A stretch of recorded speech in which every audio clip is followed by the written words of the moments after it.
All right, so my plan for today was just to kind of go through the study guide I had posted and kind of talk through it. But if there's any questions up front or anything you definitely want to talk about, let's do those first.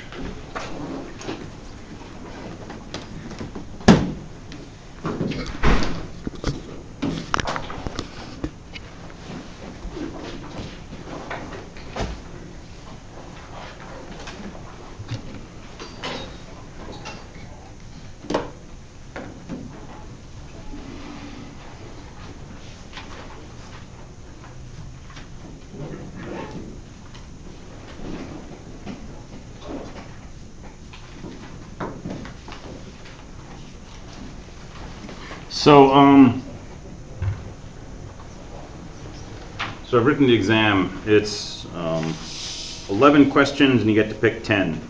And you can pick any 10 you want. There's no required question this time. So you got a little bit of wiggle room if there's something you just don't get or you blank on or something. So 10 questions, 10 points each. The exam is Monday at 12 o'clock. So please don't miss it. Tell your friends who aren't here not to miss it either. And it's obviously comprehensive. It's basically everything that we've talked about this quarter. So let me mention this latest stuff first. So this past week we've been going through grammars and languages and Turing machines and computation and things like that.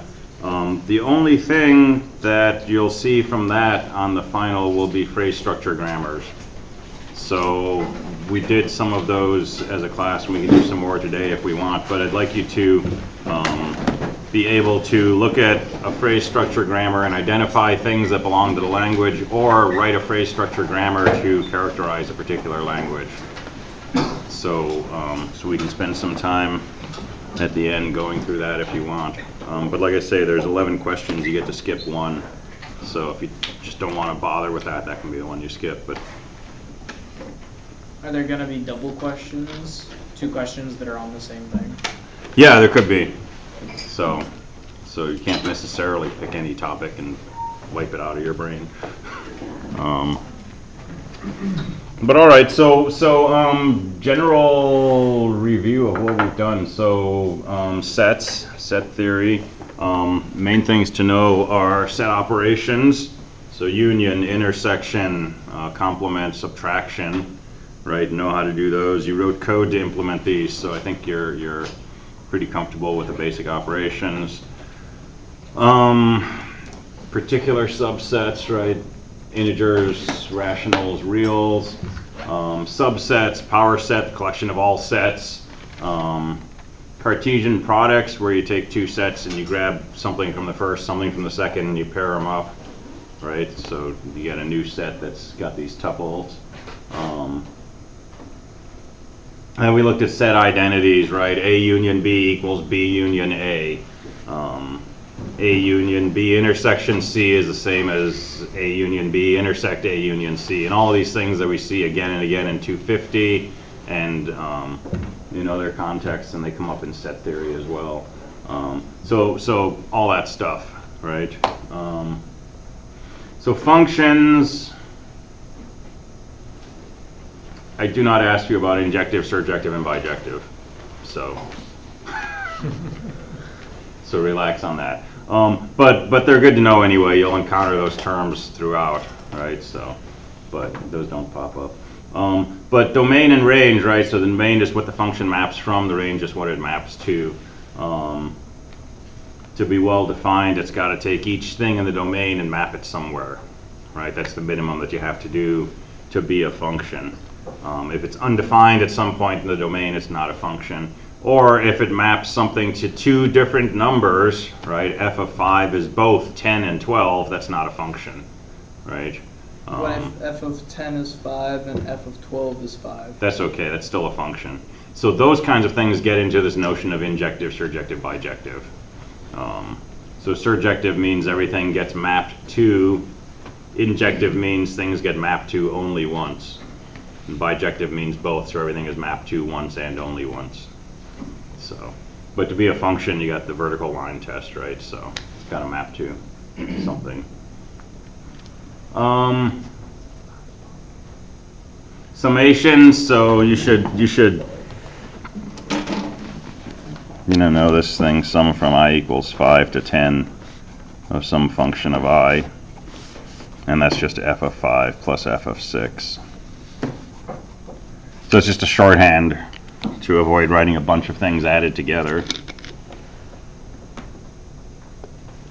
And if you have a double summation, right, sum from k equals 15 to 20, and the sum from I equals 2 to 7 of something, you can always do it like that. First figure out what that thing is, and whatever that thing is, just do the sum from k equals 15 to 20 of that thing, right? So just work your way towards the outside. The final will be 2 hours, right? Hour and 10 minutes, actually. And how many proofs are going to be there? Oh, fewer than 11 or 12. Awesome. How many questions? There's 11 Yeah, questions, you I get was to pick 10. Okay. There's a few proofs, but they shouldn't be complicated. What? Yeah. Yeah, when you get to a proof question, think before you start writing.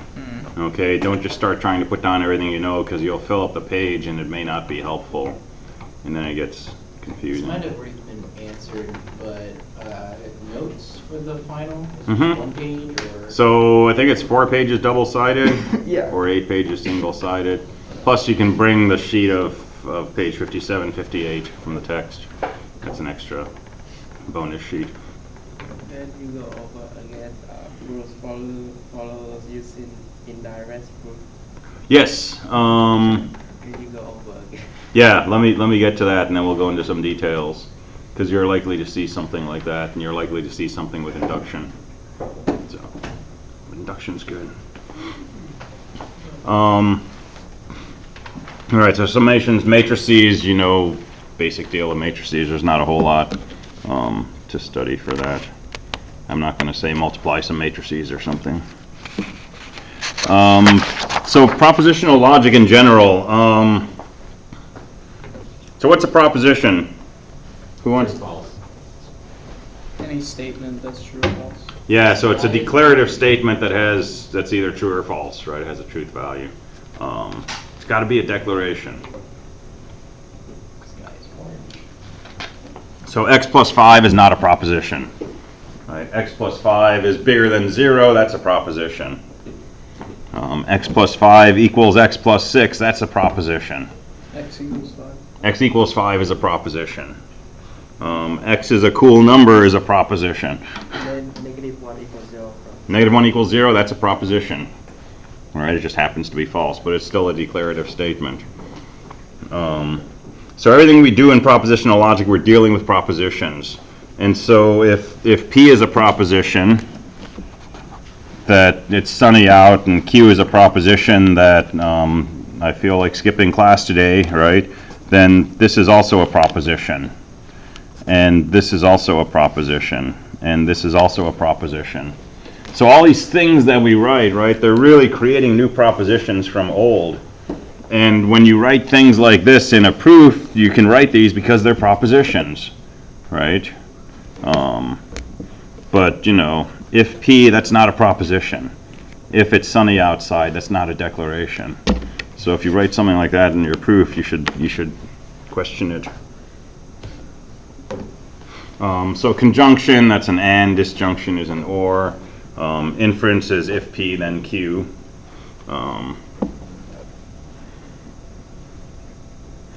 So there's rules of inference, right? And what does this mean? For example, that's something we can call direct reasoning. If you know this and you know that, we can conclude that. Sorry. We're gonna have to know the fallacies. Yeah, you should know the fallacies also. So this is a rule of inference. This is direct reasoning. And what is this? Denying the hypothesis. That's indirect reasoning. That actually is correct. If P is true, then Q must be true. Q is not true, therefore P can't be true either. Right? Because if P was true, Q would have to be true. So that's indirect reasoning or contrapositive. So those are both valid statements. Fallacies.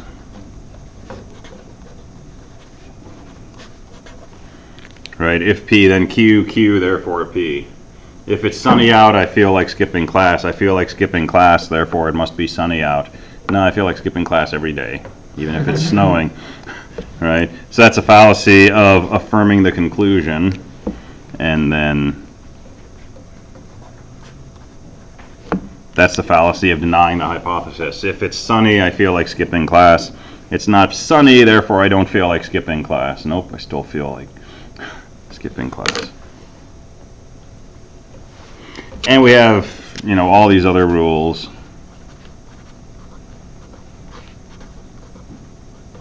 Right, if P implies Q and Q implies R, then we can say P implies R. And that's a chain rule. And sometimes you see these written like this.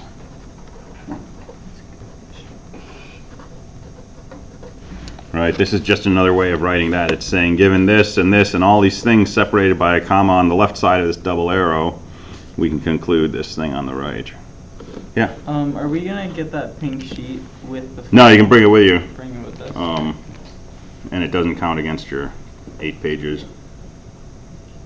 And I think you also have a link on Canvas if you've lost it too, right? It's page 57 and 58 from the text. Okay. So you just print and select those pages.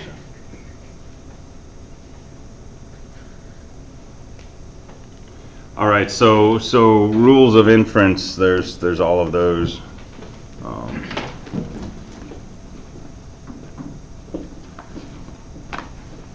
may as well pull them out.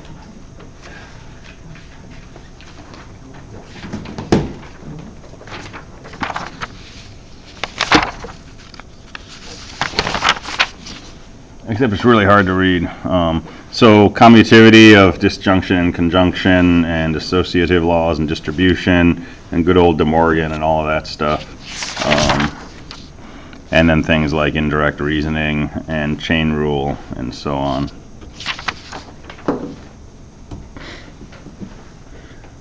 Quantifiers, so for all and there exists.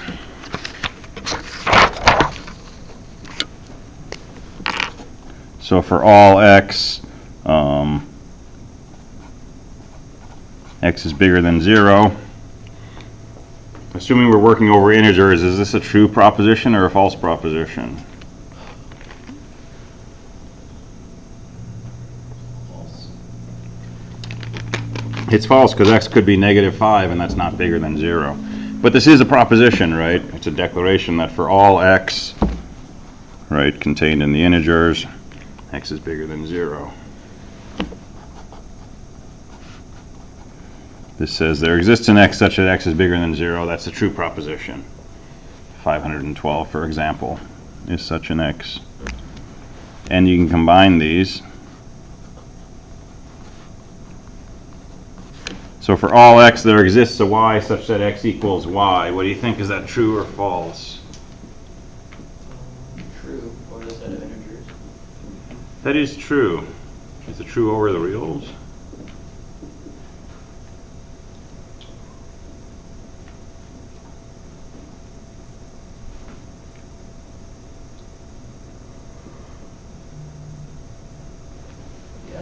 Yeah, definitely.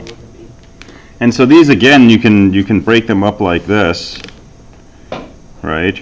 So there exists a y such that x equals y. Well, this is a proposition about x. So this could be P of x says there exists a y such that x equals y. So P of 5 says there exists a y such that 5 equals y. P of 12 says there exists a y such that 12 equals y. And so the question is P of x true for all x? So if you pick any x is it true to say there exists a y such that x is equal to y? And yeah, there is. I could just pick y equal to x.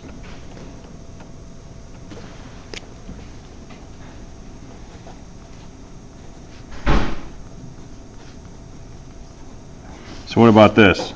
There exists a y such that for all x, x is equal to y. So what is that saying?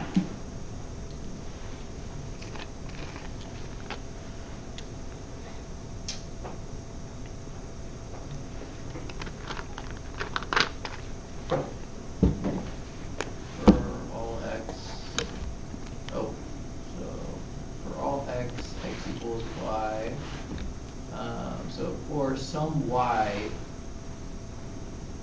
and all x, x is equal to y. There is an x. So it's weird to put them.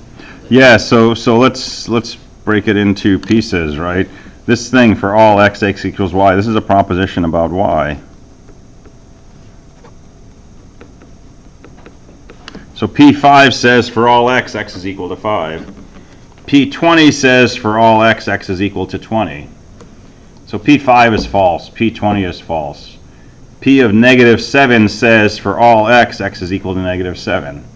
Well, that's false too. So P of most things seems to be false. So this is saying, is there any y for which P of y is true? We know P of 5 is false, P of 12 is false. Is there some y for which P of y is true? Because all x is more than just 1. Yeah. So I mean, it feels like this has got to be a false proposition. Because whatever y you pick, there's certainly some x which is not equal to y. In fact, most x's are not equal to y. So this is a false proposition. And so on. So you can nest these things, but kind of like summations, break them into pieces if it helps. So those are quantifiers, and that's called the universal quantifier. That's the existential quantifier, but most people just call them for all or there exists. All right, so methods of proof and direct, indirect, and contradiction. So let's see if I can make something up.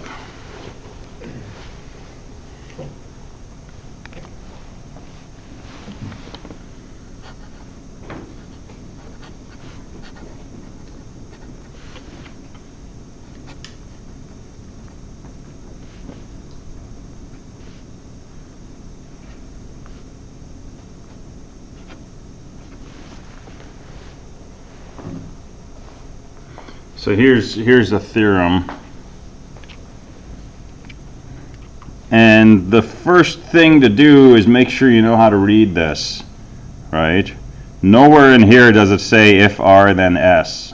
Okay, this is not saying if R then S. This is saying if all of this, then all of that.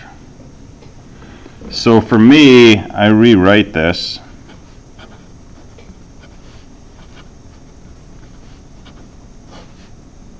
Like this. Okay, and I would say something like prove, to make it clear that's what I'm trying to prove. And then here's my proof. So before we write anything down, right, you can scribble down some ideas on scratch paper and see if you've got an idea how to show that S is true. Does anybody have any ideas?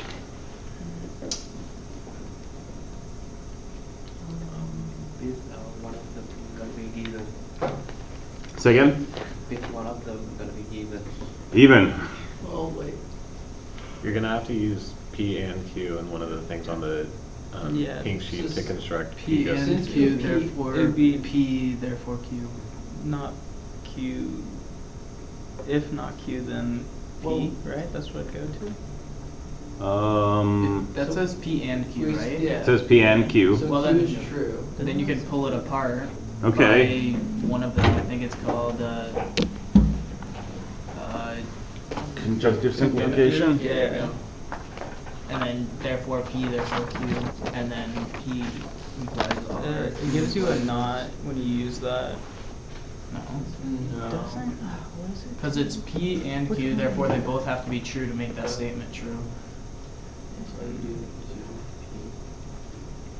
Are you thinking of conditional equivalence? I guess so.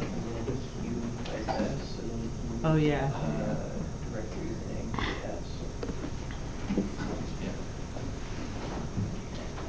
All right, so got some ideas, right? So you can also work these backwards sometimes, right? I'm trying to show S. There's only one statement here that even has an S in it. It's this third one. So I got to do something with this. And the only thing I can do with this is I'm trying to show S is somehow try to show that Q is true. If I can prove Q, then I can put it together with this and say direct reasoning, therefore S. So how can I prove Q? Well, there's also only one statement that has Q, which is this first one. And can I get Q from here? And then you look at your sheet or you jog your memory and it's like, oh yeah, if I know P and Q are true, then I know Q is true. Right? So basically this first statement will get me Q, Q will get me S, I'm done. Okay, so there's half the work. The other half is writing it up. And this is what the grade is based on. So we're trying to show Q. Well, first thing we're going to do is say P and Q, and the reason is that's a premise. And then we observe that we can conclude Q, and that's conjunctive simplification. Right, I read that from the sheet. And then we can say if Q then S, and that's a premise. This was conjunctive simplification of 1. Well, we know Q now, and we know Q implies S. We can put those together and say S.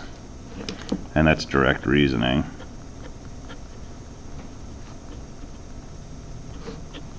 Combining 2 and 3. And now we can say, oh, and that's what we were trying to show.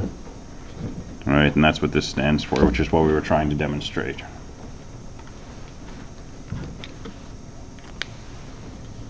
And so there's a nice direct proof. And an indirect proof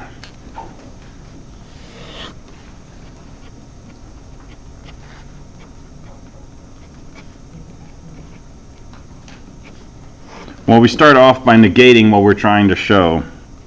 So we'll say not S, and that's an assumption.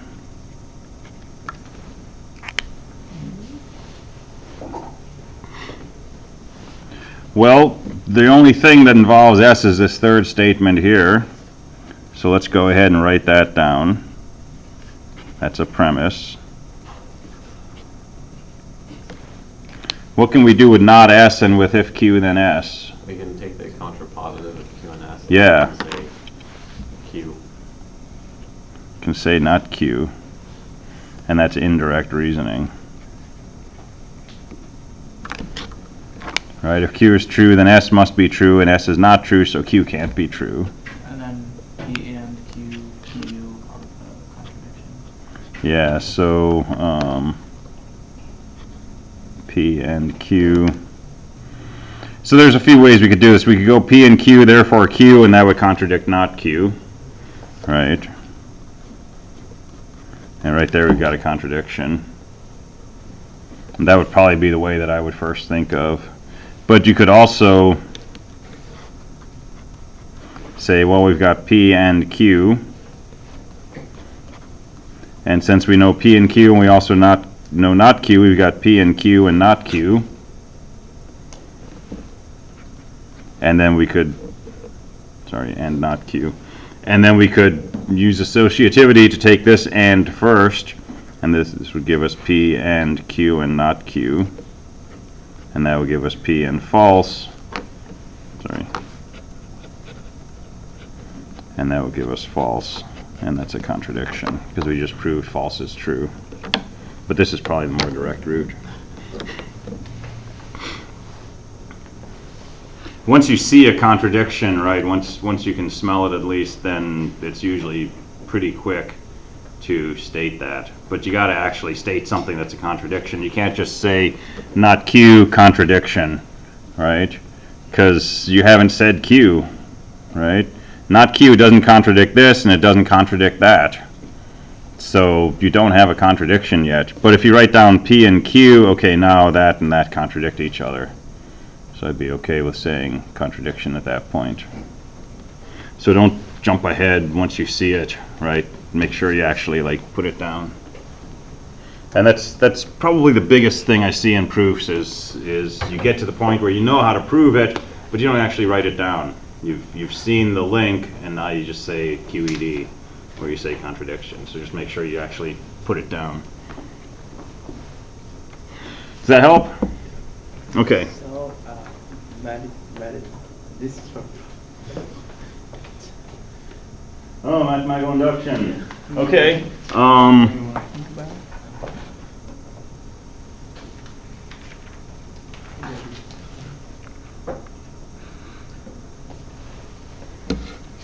Okay, let's talk about induction, because you know it's going to be on there.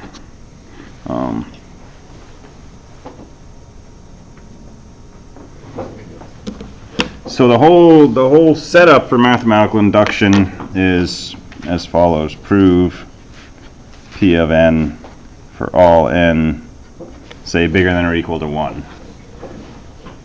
Okay, so suffices to prove P of 1 and P of n gets you to P of n plus 1 for all n bigger than or equal to 1. So the principle of mathematical induction says if we can show these two things, then we've actually proven P of n is true for all n. Right? And remember, this is usually easier to show. We don't have to prove P of n, we just have to show if P of n is true, P of n plus 1 is also true. And that's less of an accomplishment than showing P of n is always true. But it gets us there if we also have a base case. So let's see an example.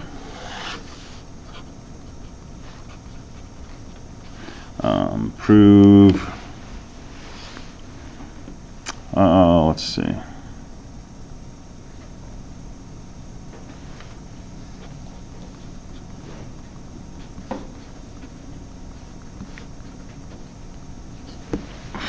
So let's prove that adding up powers of 2 gets you the next power of 2 minus 1.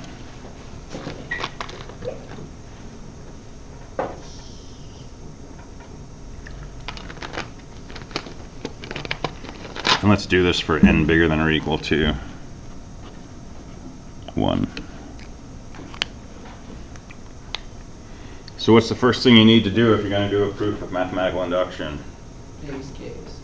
Even before that, Oh, declare the proposition, right. So let P of n be the proposition 1 plus 2 plus 2 to the n minus 1 equals 2 to the n minus 1. And if you're doing a proof that involves mathematical equations, it's really, really worthwhile writing this out in a sentence, right? And not saying something like P of n equals 1 plus 2 plus, right? Because that equals is going to get confused with that equals, and that's where you end up getting the frowny faces on the proof. So it helps to write this out, right? And then you just plug in P of 1 says 1 is equal to 2 to the 1 minus 1. And if you don't do that step, that's where you get like the That's where you can have the horses all the same color. Well, I remember I got like a comment on mine. I think it was the only thing I missed on the midterm was like I didn't say piece of 1 first. Is that the step you're looking for? Yeah, yeah. Proof piece of 1. Right, right. Okay. So P of 1, if n is equal to 1, it says if you add up powers of 2 up to 2 to the 0, which is 1, you should get 2 to the 1 minus 1.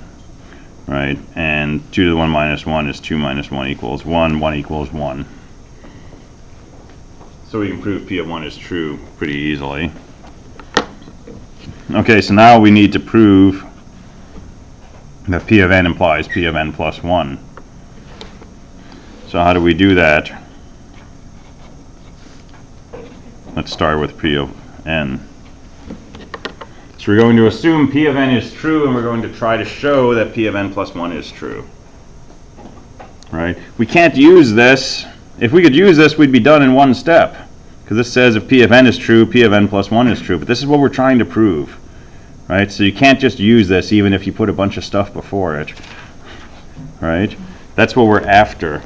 So we can assume P of n, right?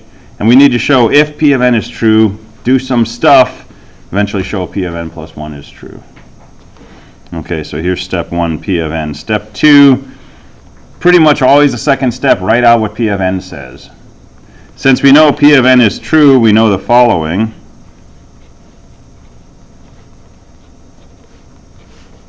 Right, that's the definition of P of n.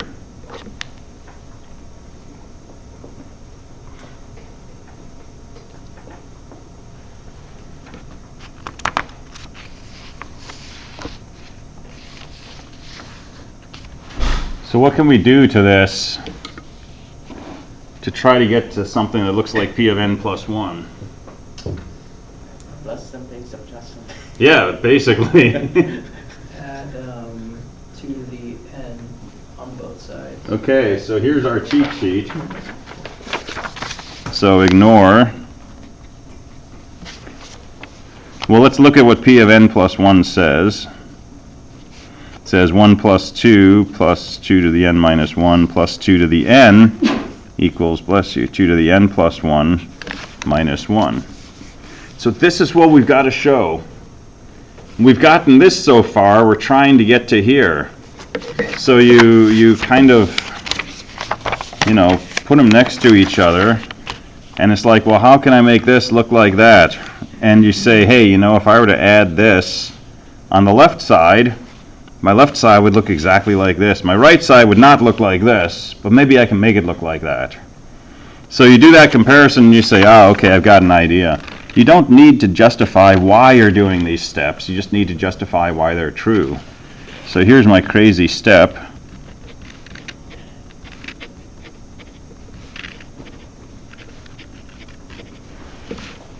Right? And the reason is just adding 2 to the n to both sides. And maybe I was just crazy and I decided to do that, right? I just go around adding 2 to the n to things. But it's still a valid thing to do, right? But now, if your insight was correct,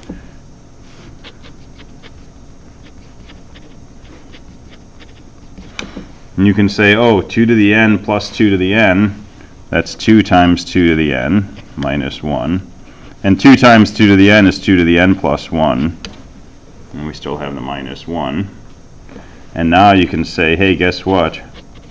That's P of n plus 1. Right, so this was more algebra. And this is definition of P of n plus 1. And then you hit it on home. You've done the hard work. Now you get to enjoy it. You can say, therefore, P of n implies P of n plus 1.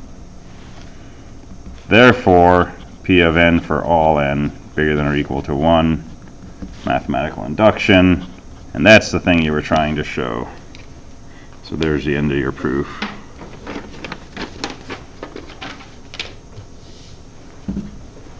So anytime you see a mathematical induction proof, you're trying to show that a class of propositions is true.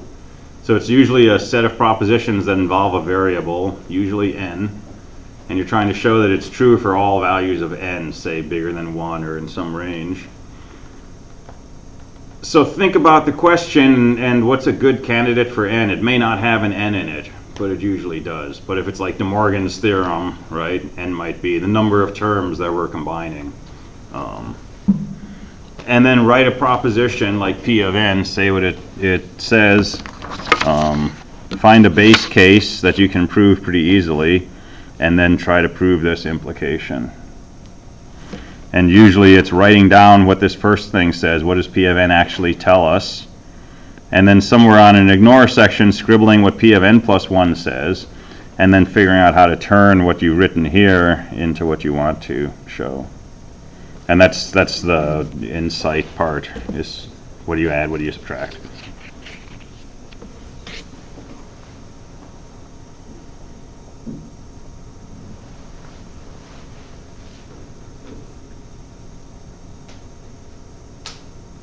So I think that's everything on the induction point.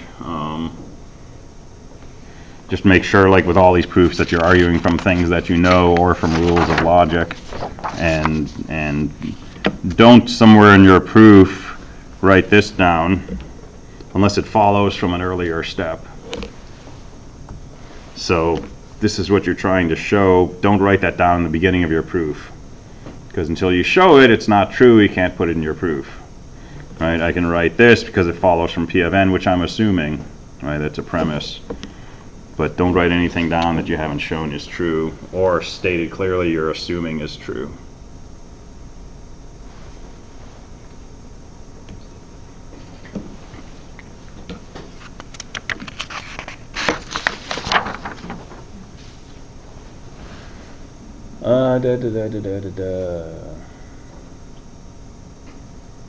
So I think we did all of proofs, direct, indirect, and contradiction. Indirect is basically a proof by contradiction. So number theory, divisibility. So we have this peculiar notation where we say D divides N means D divides N.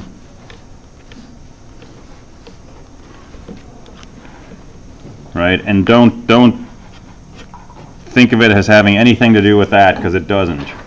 Okay, this is saying take the number D divided by N. That's not what's going on here. This is saying N can be divided by D. Evenly. So it's kind of backwards. Yeah, evenly, so you get a whole number out. Right, so N is divisible by D. N is a multiple of D. D is a divisor of N. D is a factor of N. D divides N. N mod D would be 0. N mod D would be 0. So N is congruent to 0 mod D. That means N divided by D. That means which one? D. This? D, yeah. That means N can be divided by D. Right. N mod D is either 0 or D mod N. And this says N is divisible by D. Okay. Right, so if you take N, you divide by D, you got 0 left over. So Dn is not the same thing as N divided by D, right? And it's definitely not D divided by N. It's not a division operation. It's basically a proposition. That's why I made. Okay, yeah, so it's saying a statement about D and N, which is that D is a factor of N.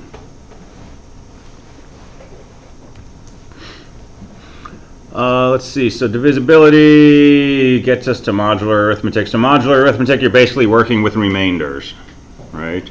And the easiest way to deal with modulos, if A is congruent to B, modulo M means M divides their difference. It also means that A and B have the same remainder when you divide by M. Right, because when we do congruence, we're saying what's the remainder when you divide by M.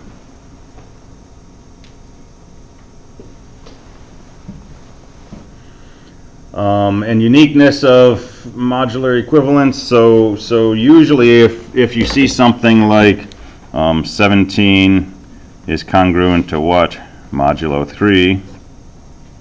Well, technically there's a lot of answers we could put in here. 17 is absolutely congruent to 17 modulo 3. Right? Nobody can say that's not true, but that's not what we're looking for. Okay? Usually when you're asking what something is congruent to, you're looking for a number between 0 and your moduli minus 1, so between 0 and 2.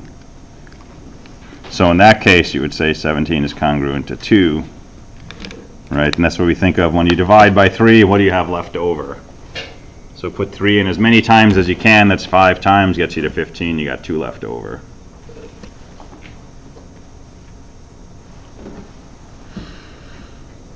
All right, prime numbers. So you know what a prime is. So 1 is not a prime, 25 is not a prime. Okay? So prime numbers are numbers that are divisible only by themselves or 1. Right? And by definition, they have to be bigger than 1. How many prime numbers are there? Infinite number, right? So there's no largest prime. And that was known to the Greeks, and it's known to us. So infinite number of primes. What about the density of primes? How many primes are there up to n?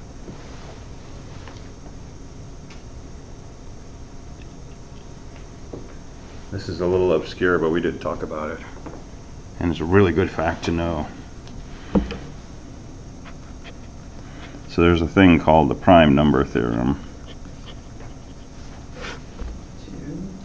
It's like natural log? Yeah. So limit as n goes to infinity of number of primes up to n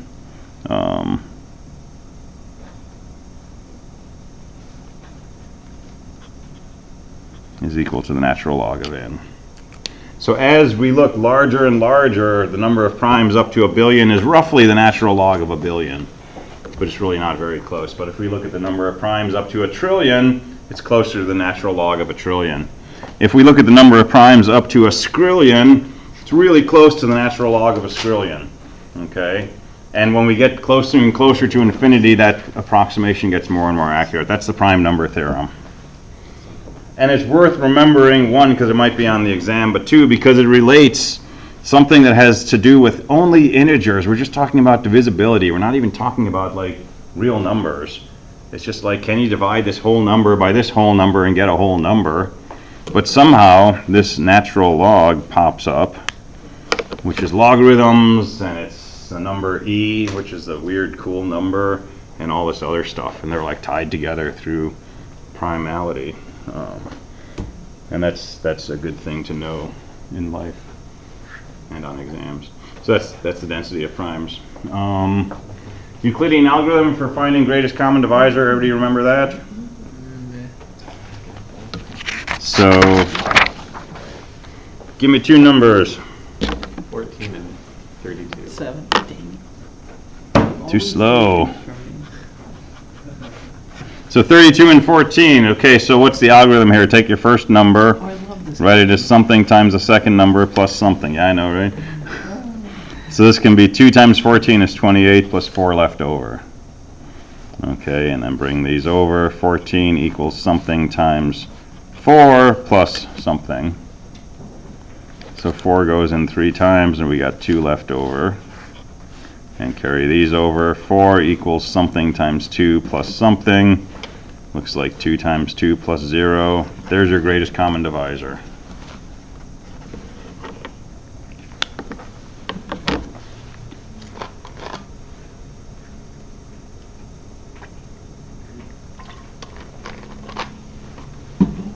So that's the Euclidean algorithm.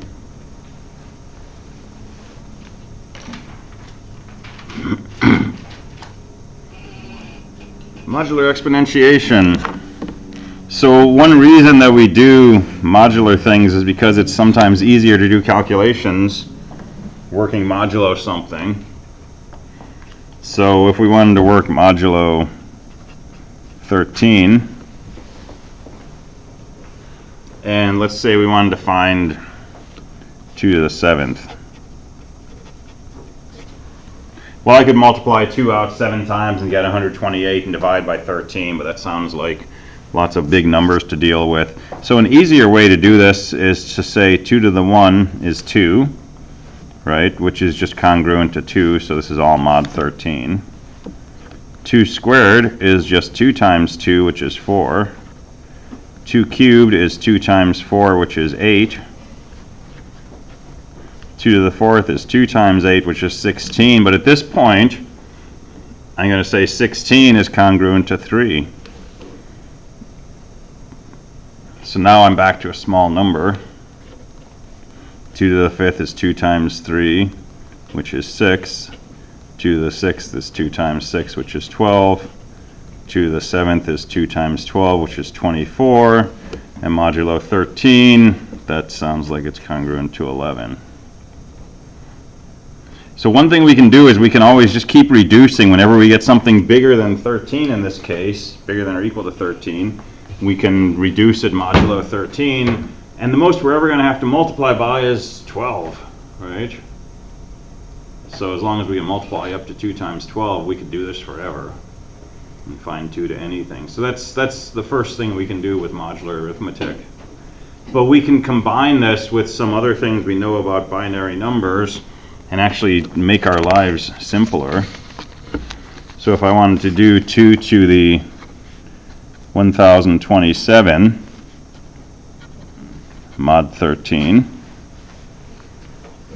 well, I'm not going to do this 1027 times. A computer might, but we don't need to. So we can, instead of multiplying by 2, we can square things. We can say 2 to the 1st is 2. 2 squared is 2 squared, which is 4. Let's jump to 2 to the 4th. This is 4 squared, which is 16, which is 3. We found that before, but we got there a little quicker here. 2 to the 8th is 2 to the 4th squared, so that's going to be 3 squared, which is 9.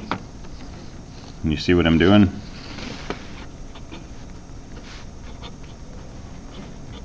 Now we got to do some work. So what's 81 mod 13?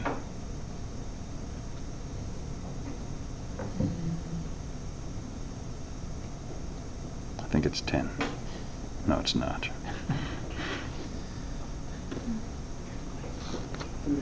3. Thank you.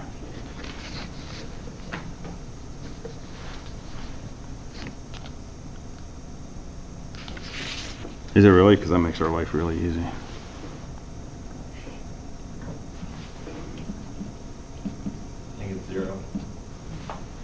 -0. -0? That's my favorite number. Yay. Yeah, so that's 3. So 2 to the 32nd is 9. 2 to the 64th is going to be 3. Wow.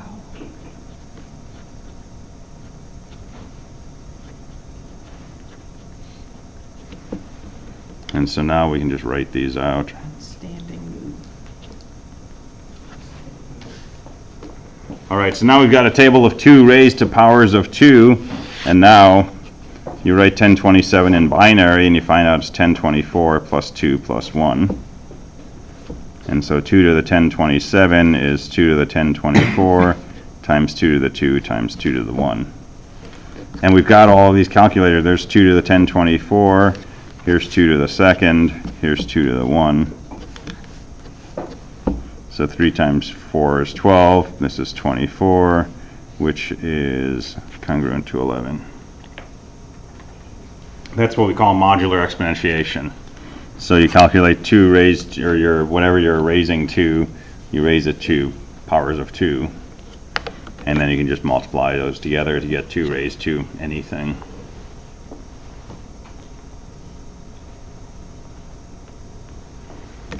The third thing we can do, so one thing we can do is we can just do arithmetic, right? Second thing we can do is modular exponentiation. The third thing we can do is Fermat's little theorem. And this says in general, a to the p minus 1 is congruent to 1 modulo p. So if we happen to want to know what 7 to the 12th mod 13 is, right? We know that 12 is, sorry? P has to be prime. P has to be prime, yeah. So Fermat's little theorem tells us something raised to the 12th mod 13, it's going to be congruent to 1. You don't have to do any work. But if we were asked to find 7 to the 120th, first we find 7 to the 12th, and then 7 to the 120th is 7 to the 12th to the 10th. That's 1 to the 10th. That's still just 1. This is nice because any power of this is still going to be congruent to 1. So you find some big power of 1 that's pretty close to what you're looking for, And then you can do, you know, this to get the last few steps.